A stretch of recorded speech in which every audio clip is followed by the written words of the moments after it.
নমস্কার, কোয়েলস ডায়েরির আরেকটি নতুন ভিডিওয় তোমাদের সকলকে স্বাগত জানাচ্ছি। আশা করছি তোমরা সকলে খুব ভালো রয়েছো। তোমরা যারা যেখান থেকে আমার ভিডিওটা দেখছো, অবশ্যই যদি আমার ভিডিও ভালো লেগে থাকে একটা সাবস্ক্রাইব করে দিয়ে যেও। একগুচ্ছ ফুলের ভালোবাসা দিয়ে আজকে সকালটা শুরু করছি। আর এই যে লেবু গাছটা দেখছো, এই গাছটায় দেখো কত লেবু ধরেছে। তো চলো, আজকে বাড়িতে আমি আর মা তৈরি করব হচ্ছে চাল কুমড়োর বড়ি। বাংলার ঐতিহ্যবাহী খাবার হচ্ছে এই চাল কুমড়োর বড়ি। গ্রাম বাংলার প্রত্যেকটা বাড়িতেই কিন্তু একটা সময় চাল কুমড়ো বড়ি দেওয়ার একটা রীতি ছিল, কিন্তু এটা এখন আস্তে আস্তেই প্রায় বিলুপ্ত। কিন্তু কিছু কিছু গ্রামীণ বাড়িতে কিন্তু এখনও চাল কুমড়োর বড়ি দেওয়ার প্রচলনটা কিন্তু রয়েছে। যেমন ধরো আমাদের বাড়ি একটা, আর এখন তো বেশিরভাগ মানুষই কিন্তু বড়ি কিনেই খায়। তো প্রথমে তো তোমরা দেখলে মা সুন্দর করে কুমড়োগুলোকে কেটে নিল। আর এই যে থালাটা তোমরা দেখছো, এই থালাটাকে কিন্তু ভালো করে ফুটো ফুটো করে নিয়েছে, যাতে কুমড়োটা খুব ভালোভাবে এখানে ঘষে নিতে পারি। অনেককে দেখি কুমড়ো কিন্তু মিক্সিতেও ব্লেন্ড করে নেয়, কিন্তু আমরা সেটা করি না। যখন একদমই সময় থাকবে না বা শরীরের অবস্থা ভালো থাকবে না, তখনই করব, কিন্তু আমরা হাতেই কিন্তু বেটে নিই। আর এই যে দেখো, বলতে বলতে কিন্তু একটা ক্ষতি করেই বসেছি আমি খুব সুন্দর করেই কিন্তু আমি ব্লেন্ড করছিলাম, কিন্তু হাতটা কোনো মতে স্লিপ করে গেছিলো বলে হাতটা একটু হালকা কেটেই গেল। তো যাই হোক, এইখানে পরের দিন সকালবেলা মা এখানে কলাই, মানে যেটা হয় ডালটা, কলাইটাকে ভালো করে রোদে দিয়ে নিচ্ছে, আর এইখানে কুলোতে ঝেড়ে নিচ্ছে। কারণ কলাইটাকে ভালো করে রোদে না দিলে অসুবিধা হয় পরে। আর এটার নাম কি জানো তো? এটা অনেকেই জানে জাঁতা বা জেতি বলে কিন্তু আমরা জানি। এটা কিন্তু এখন আমার বাড়িতে আছে। এটা কিন্তু এখন মানে বললাম না, বিলুপ্ত, অনেক বাড়িতে দেখতে পাওয়া যাবে না, কিন্তু আমাদের বাড়িতে এখনও রয়েই গেছে। আর ওটাতেই আমরা কিন্তু কাজ চালাই। আর দিনটায় দেখছো কি মানে অন্ধকার মেঘলা হয়ে আছে দিনটা। জানি না কালকে কেমন দিন করবে, তো দেখা যাক কি হয়। আর এখানে মা ভালো করে কলাইগুলোকে পিষে নিয়েছিল এই যে জাঁতিটাতে, বা জাঁতা যেটা বলবে তোমরা। তো আমি তখন ছিলাম না বলে ওই ক্লিপটা আমি নিতে পারিনি। তো এখানে ভালো করে কলাইটাকে ভেঙে পিষে নিয়েছে, তারপর ধুয়ে নিয়েছে। ধুয়ে নেওয়ার পর আমরা কিন্তু মিক্সিতে বেটে নিচ্ছি। এটা কিন্তু আমরা আগে শিল নোড়াতেও বাটতাম, কিন্তু টাইম ছিল না বলে আমরা এটাতেই মানে মিক্সিতেই বেটে নিচ্ছি।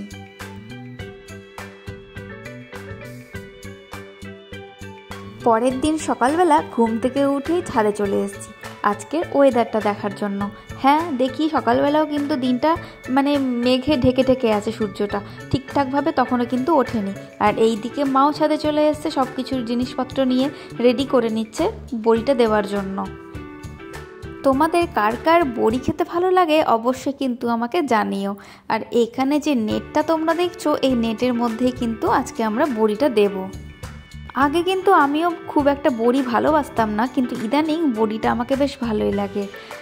যেমন ধরো রসার সাথে বড়ি দিলে রসার মানে স্বাদটা একটু বেড়ে যায়, তেমনই শুক্তোতেও কিন্তু বড়ি দিয়ে খেতে ভালো লাগে। যেমন ধরো মেশানো তরকারিতেও বড়ি, আহা খুব ভালো লাগে খেতে। তো এখানে মা ডালটাকে ভালো করে ফেটিয়ে নিচ্ছে। আর এই কুমড়ো, মানে এই যে তোমরা যেটা দেখছো, এটা হচ্ছে কুমড়ো, সেটা কলাইয়ের ডালের মধ্যে ভালো করে ফেটিয়ে নেবে। এই বড়ি দেওয়া কিন্তু খুবই খাটনির ব্যাপার। বললাম না, 2 দিন ধরে ব্যস্ততা লেগেই থাকে। তারপর ওয়েদার কেমন হবে সেটাও একটা দেখেই বড়ি দিতে হয়। আর অনেকেই ধরো এই সময়ের অভাবের জন্য বা খাটনির জন্য বড়ি দিতে পারে না, এখন কিনেই খায়। আর আমাদের ধরো চলেই আসছে বড়ি দেওয়াটা, যতদিন শরীর সঙ্গ দিচ্ছে ততদিন ধরো বড়িটা মানে দেবেই, মা বলেই দিয়েছে। তো যাই হোক, বেশ আর ভালো লাগে বাড়িতে বড়ি যেদিন দেয় কি না, বেশ ভালো লাগে। কিন্তু সকালবেলা শীতের রোদে ছাদে বসে বড়ি দেওয়া বেশ ভালো লাগে।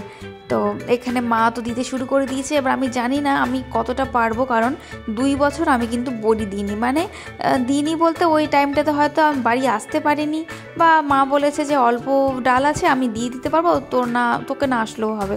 তো ওই জন্য আর কি অভ্যাসটা আমার নেই।